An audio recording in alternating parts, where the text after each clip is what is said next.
Syederalun beredar video yang memperlihatkan lautan manusia di sebuah pusat perbelanjaan di Mall Citylink Bandung, Jawa Barat pada Selasa 1 Februari lalu.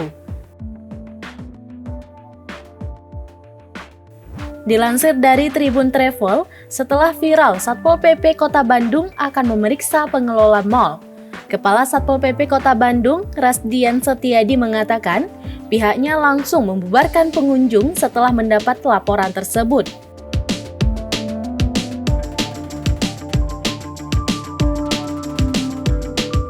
Rasdian menegaskan tidak hanya pengelola Mall Festival Citylink yang akan dipanggil, tetapi mal lainnya yang juga diduga ada kerumunan akan dimintai keterangan.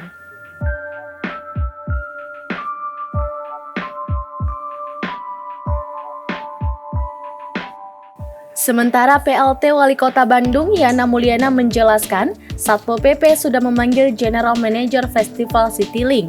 Ia sangat menyayangkan terjadinya kerumunan dalam pertunjukan barongsai yang digelar di Festival Citylink.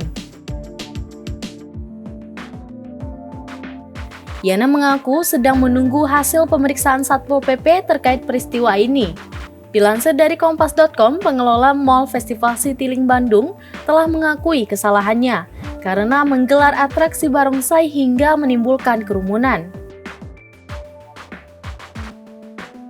Pemerintah Kota Bandung kemudian memberikan sanksi berupa denda maksimal Rp500.000. Mal tersebut juga ditutup selama 3 hari.